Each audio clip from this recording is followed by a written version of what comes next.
James Carter stared at his reflection in the grimy bathroom mirror of Pinnacle Electronics store number 147.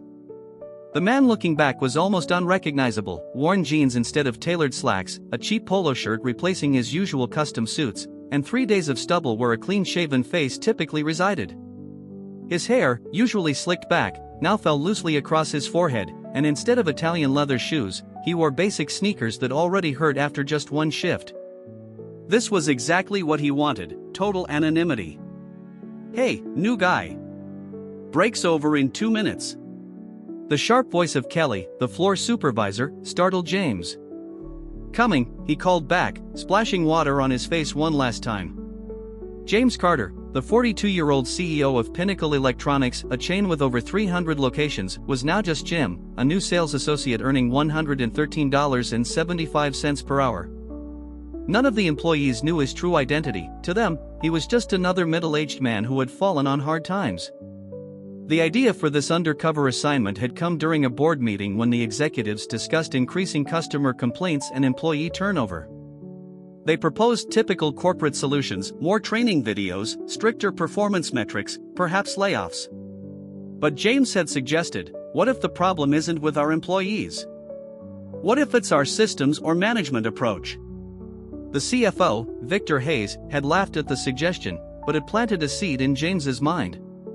That night, he called his trusted assistant, Mia, and set the plan in motion. Now, 3 days into his assignment at one of the worst-performing stores in the Midwest, James hurried to the sales floor.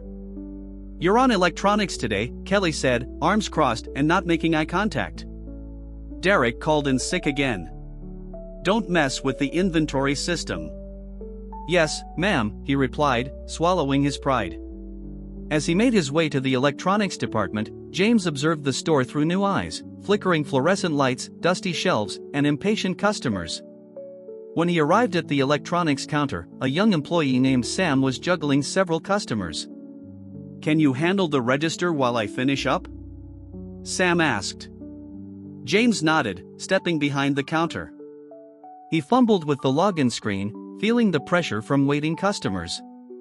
An elderly man sighed loudly. "Sorry for the wait, sir," James said. "I'll have you out in just a moment." By the time his lunch break arrived, James was exhausted. He slumped into a chair in the break room, unwrapping his sandwich. "First week's the hardest," a woman in her 50s said, settling across from him. Her name tag read Diane. "I'm Jim," he said, extending his hand. 12 years in this place, and I still remember my first week," Diane replied. "You talk to customers like they're actual people, not interruptions." James tensed. "What makes you say that?" he asked. "Just a hunch," she laughed. "But watch out for Thomas, the warehouse guy. He acts like he runs the place." As James headed back to the sales floor, he noticed Thomas deep in conversation with Kelly. They fell silent as he passed, and a chill ran down his spine. Something felt off. 3 days later, an alarm blared throughout the store. Code yellow in electronics. All managers to electronics immediately. James excused himself from helping a customer and headed toward the commotion. A crowd had gathered around the electronics counter, where store manager Patricia stood with Kelly, Thomas, and 2 security guards. "What's going on?" James asked. "Inventory check shows we're missing a lot of high-end stuff," Sam whispered. Patricia's stern voice cut through the murmurs, 8 premium smartphones and 3 tablets missing. Over $10,000 worth of merchandise gone. Security footage shows someone tampered with the system. This happened on your watch. Her gaze locked onto James. "Mr. Carter, or should I say Jim, would you open your locker for us, please?" A cold sensation spread through James's chest. "Of course, but why?" he stammered. Patricia led the group to the employee locker room, where James dialed his combination, his mind racing. What could possibly be in his locker? The lock clicked open. Patricia stepped forward, pulling the metal door wide. Neatly stacked on the top shelf were 3 unopened tablet boxes and a smartphone, alongside an envelope stuffed with cash. "That's not mine," James protested, his voice shaking. "I didn't put those there." Thomas saw you entering the inventory room multiple times today. The missing items were logged under your ID, Patricia accused. I didn't take anything. James shouted, desperation creeping into his voice. The trap was closing around him. He could reveal his true identity, but who would believe that the CEO of Pinnacle Electronics was working as a sales associate? As security escorted him out, he caught Thomas's reflection in a mirror, a cold, satisfied smile. Outside, rain began to fall as James realized the depth of the trap he'd fallen into. Someone had recognized him. Someone wanted him gone. Back at his modest rental apartment, he peeled off his wet jacket and pulled out his personal phone. "Mia, we have a problem," he said when she answered. "I've been fired, accused of stealing merchandise." "I know," she replied, her voice tense. "Someone leaked to the press that you were undercover." "It's worse than that," James said. "I need you to pull everything we have on a warehouse employee named Thomas. He's connected to this."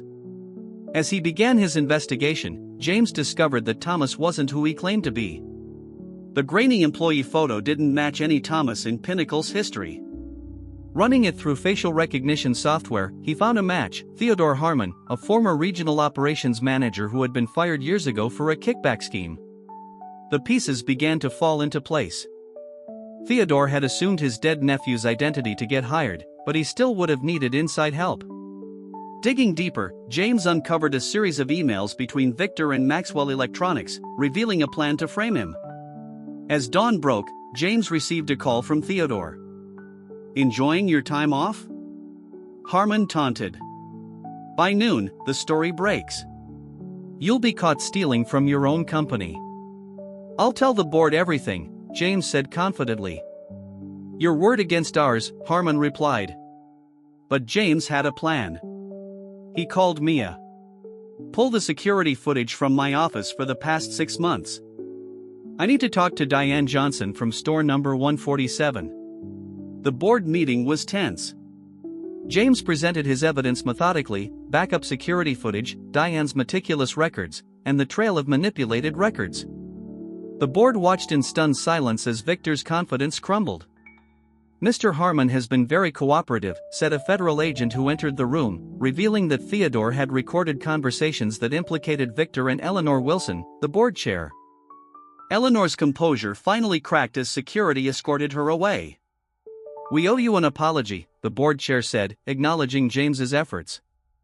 1 month later, James stood outside store number 147, watching employees arrive for work.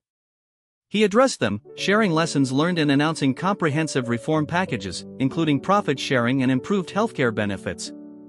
As he left the store, James received a text from Diane: "When do we reopen? People need their jobs back." James smiled, remembering why he'd gone undercover in the first place. The conspiracy to destroy him had instead made him and Pinnacle Electronics stronger than ever.